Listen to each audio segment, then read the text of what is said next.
Жақында ғана жарияланған елбасының билік тармақтары арасында өкілеттерді қайта бөлу мәселелері жөніндегі үндеуі мен Қазақстанның үшінші жаңғыруы жаһандық бәсекеге қабілеттілік тақырыбындағы Қазақстан халқына жолдауын түсіндіру мақсатында аймақтарды аралап жүрген парламент депутаттарынан құралған ақпараттық-насихаттық топ мүшелері Қожахан Жабағиев пен Байділда Жылқышиев университетімізге арнайы ат басын бұрып оқу ордасының профессор-оқытушылары және қызметкерлерімен жүздесті. Кездесу барысында жолдау жүктеген жаңа міндеттер мен Конституцияға енгізілген өзгерістер мен толықтырулар жайлы әңгіме өзегіне айналды. Халық қалаулыларымен болған кездесуді университет ректоры Махметқали Сарыбеков ашып, ақпараттық-насихаттық топтың аймақтағы іс-сапарының мақсатын түсіндірді. Келесі сәтте мінбеге көтерілген мәжілісмендер Қожахан Жабағиев пен Байділда Жылқышиев республиканың әр өңірінде өндіріс және әлеуметтік салаларда туындаған бірқатар мәселелер төңірегінде ой қозғады. Өзін-өзі жұмыспен қамту және медициналық сақтандыру мәселелерде халық қалаулыларының назарынан шет қалмады. Одан соң университеттің профессор-оқытушылары депутаттарға білім, ғылым саласын қаржыландыру, үш тілде білім беру және шағын бизнеске ден қоюшыларды қолдау мәселелері бойынша сұрақтар қойып, өз ұсыныстарын жеткізді. Университет оқытушылары ғылыми зерттеу жұмыстарын қаржыландыру және студенттерді өндірістік тәжірибеден өткізу кезінде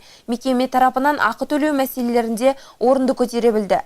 Қойылған сұрақтарға нақты жауап қайтқан халық қалаулылары ұсыныстардың ескерусіз қалмайтындығын айтып өтті. Мөлдір Рәсіл, Мұрагер Тәкебаев, Тармулаев.